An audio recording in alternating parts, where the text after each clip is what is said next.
Hey, what's going on? It's your boy BT, and I came here to talk some boxing with the thousands of True School Sports subscribers. Now, to my left, we have my pops in the building. How you feeling? Feeling real good. Anytime we talk boxing, I feel good. Anytime we talk boxing, anywhere we talk boxing, Yeah. you can get it here on True School Sports. Okay, now, interesting stuff. I just made a video about this earlier today, or yesterday now, because it's 12:37 as we're shooting this. Right. Triple G, Gennady Golovkin, makes an interesting career change at the age of 37 and decides to fire Abel Sanchez. Well, let me ask you first, before we get into the quotes of this article. What were your initial thoughts when Gennady Golovkin fired Abel Sanchez? I was in disbelief only because this is the trainer that's carried you and made your career.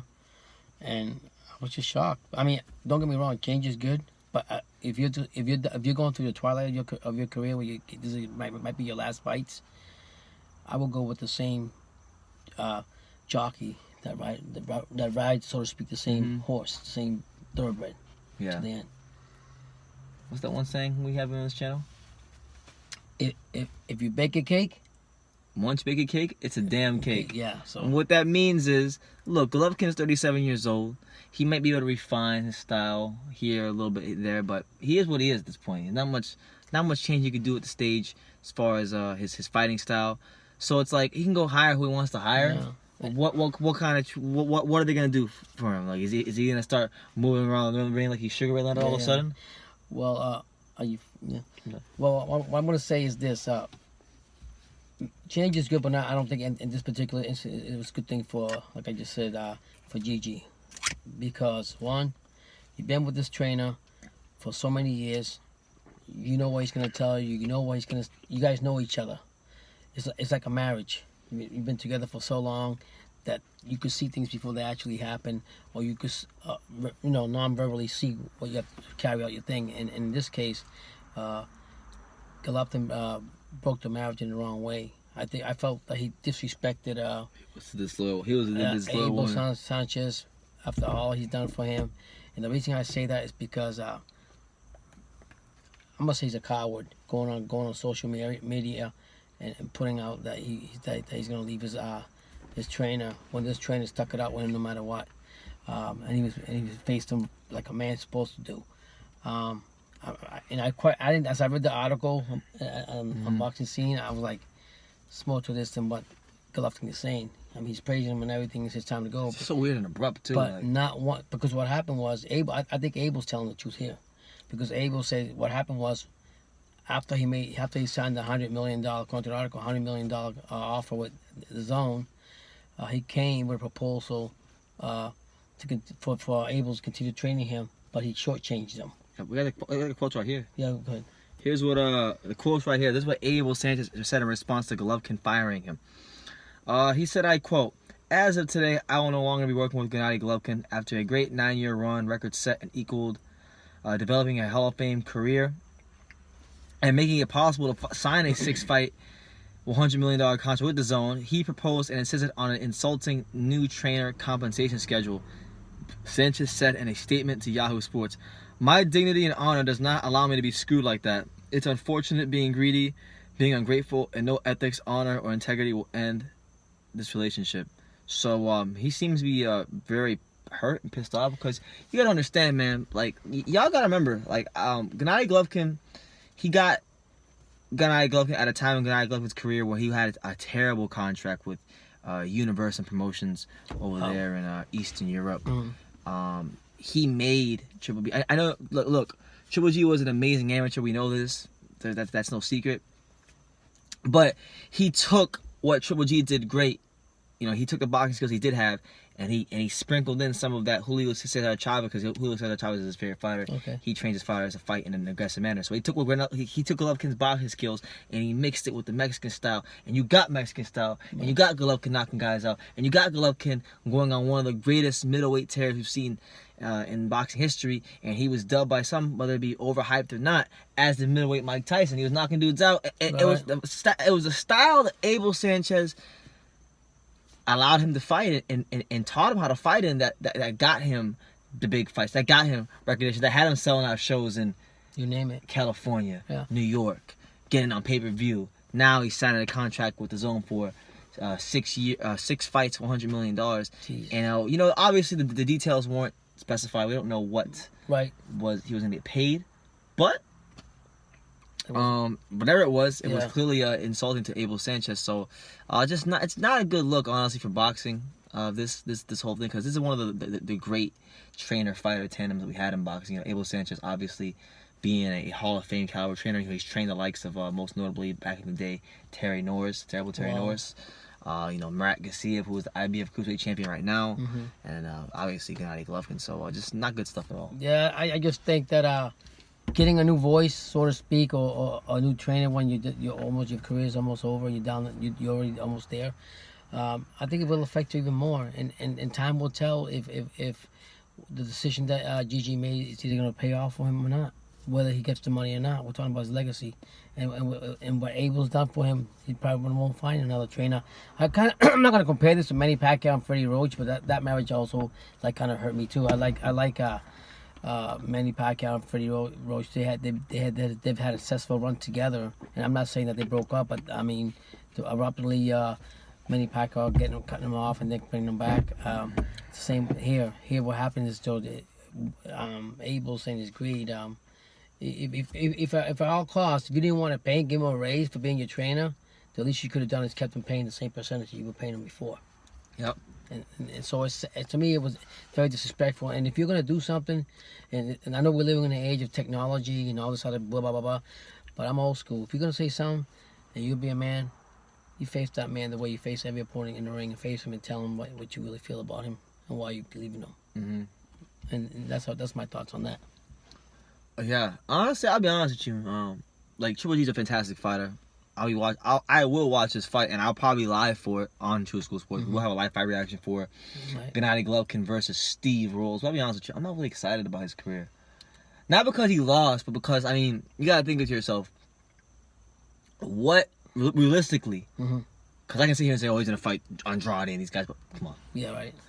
What realistically is going to come up with Golovkin's career? And honestly, we know that he's chasing a third Canelo fight. And if he gets what he wants, honestly, I cannot be bothered with a third Canelo fight. I cannot do it again. I'll watch it. I'll go live for it because it's going to get me views and it's going to benefit my channel. But as a fan, objectively speaking, I could give a rat's ass about Golovkin versus Canelo 3. Well, it's just the same thing like the Manny Pacquiao and Mayweather. I don't want to see that no more. I'm not even excited for Golovkin's next fight. It's a record play being played over and over with too many scratches on it. So why would I want to see that again over and over again? Golovkin he signed with the Zone, won money. He knows he's to the twilight of his career. So, what more can he accomplish? And to be honest, he got all that exposure because he had that knockout power. He fought in the Big Apple most of his fights, right? So Cali. But I'm saying the majority, and that knockout punch, and fans love to see that. So he so lost him because of that. But like I said, I think he made a wrong move here, and we'll find out. It's gonna pay out. Like I said, time will tell about that. God forbid, because funny things happen in boxing. God forbid he go into that ring on June 8th at Madison Square Garden, and this unheralded Canadian contender, his name is Steve Rolls, stops him. He will look like the biggest ass clown in boxing history. And one of them for firing Abel Sanchez. And saying that, just hypothetical speaking, who would you consider as a trainer for him?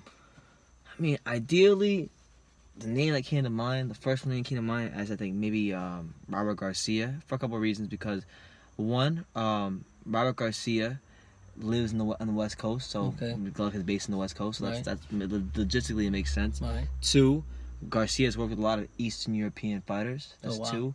Three, his gym, I believe his gym is also ran by Agus Klimas, the manager of all these Eastern European fighters. Wow, okay. So there's three. And four, he's very similar to Abel in some ways. So that's what it is. I don't think that's the crazy thing. I don't think the guy he's gonna hire is gonna be much different than Abel. That's the funny thing about this. But do you exactly? So basically, what you're saying is, if he hires another trainer with the same style of that he had with Abel, then he's doing himself some injustice. Yeah. And Abel brought it out. Abel did say like, okay, you're gonna go hire some bum off or whatever, that you're gonna pay him less, but you're not gonna get the same quality that you've been getting with me. It's crazy. And I mean, and I'm gonna put it like this: Abel doesn't need the money. Abel, if you read a little bit about Abel, you've seen his videos and about his life. He's been in construction business for longer than probably boxing. Boxing to him is like a hobby. it is. It's crazy, and he makes money on construction. So building houses or whatever he does, but He built that gym. Yeah, I'm That saying, gym that gym that Golovkin became a world champion in. yeah. That's the gym that Yeah. Abel built himself with his bare hands. Yeah, so that then I also come to question, maybe sometimes a lot of boxers have problems too with the training for some way or whatever the case may be. This case it was money with GG and him. But how about just recently I was reading about Joe Joyce also that left Abel and relocated, I think, back to, I don't know what's Well, I'll going tell you on. this, man. This is boding very, very well for Murat Garcia because now Abel can just put all his energy into Murat Garcia, who's making up a move to heavyweight. There you go. You know, so Yeah, shout out to yeah. Murat Garcia. And yeah, so I mean, you live and learn, you go on. Look at Freddie Roach. They heard him to see Pacquiao, and he did his thing, and he moved on. That's just the way it is sometimes.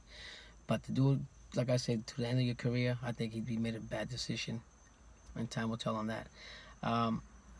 If I was GG, I wouldn't go with another trainer that has the same style or same thing that this, because like we just talked about injustice. I would probably go.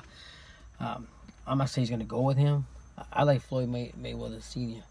I like the way he teaches that team all the time. I think he would have been he'd be good. One name I know has been being thrown out there, but I cannot see this working out at all because this guy is just so different with the way he does things. Is Vasily Lomachenko's father, Anatoly Lomachenko. Could you imagine Golovkin's old ass trying to do some of these ridiculous exercises that they've been doing? Man, you already see. But I mean, they got him. The thing is, Lomachenko is although I respect him, like I told you, even though the female Lopez and this back and forth, they do a lot of things very unorthodox. What you say? Yeah, unorthodox. And if you go look into the training sessions of Lomachenko, I almost feel like he's like a robot. Because you see how they train him and everything, it's crazy. They do all this crazy stuff. They have this analytics, they have this, they have that, blah, blah, and everything is like a scientific thing. And but I'm not gonna say he would be good for this cat. But the problem will be that is this cat willing to break up his whole habits he got now and learn new ones? No way. So Honestly, I honestly like look. I'll be live for his fight on June the 8th, but I really cannot be bothered with Triple G. Not because I think he's a bad fighter, not because he lost, but literally his whole career at this point is just about getting the third Canelo fight. I don't give a rat's ass with the Canelo fight. Now, if Golovkin wants to get me interested, I'll tell you what he can do. What's that? He can fight Demetrius Boo Boo Andrade. Wow, we've been saying that for a long time. And test his boxing skills. I want to see how good he really is cutting out the ring. Yeah, but I mean that's what you were saying. When we were saying that. That's the only way I get interested in Golovkin again. I mean, and that's why, and this is why I like Andrade, because he was nowhere. Nobody wanted him. Nobody called him for anything. And here comes Eddie Hearns again. Eddie Hearns came from over here, the most active promoter, to get all the fighters and put them back on the map. And all these fighters, you know, I lost my train of thought, but I'm saying Andre, nobody wants to fight this guy. Because they know he's feeling. I don't know what to say. My son and I, we always talked about Andre before he came back to boxing. I always switched to the promoter guy, and I'm most happy it was Eddie Hearns, and that's the thing. My son always told me. He said that a lot of people are afraid of him.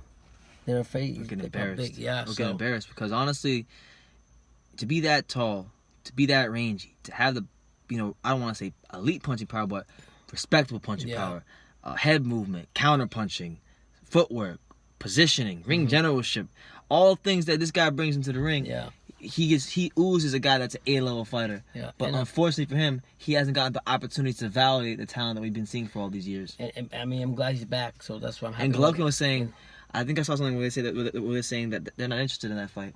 Of course not. But age is different. So there's nothing you gotta look at. I mean, I think Andre's Andrade's young, Could right? have been fought Andrade years But ago. I'm saying, but he's young. He's a lot younger than the old horse Golovkin. And I'm not saying he doesn't have it in him, but when you lose that main jockey that runs that horse, you practically lost the whole race. A lot of these guys ducking Andrade. People duck Andrade so much that Canelo.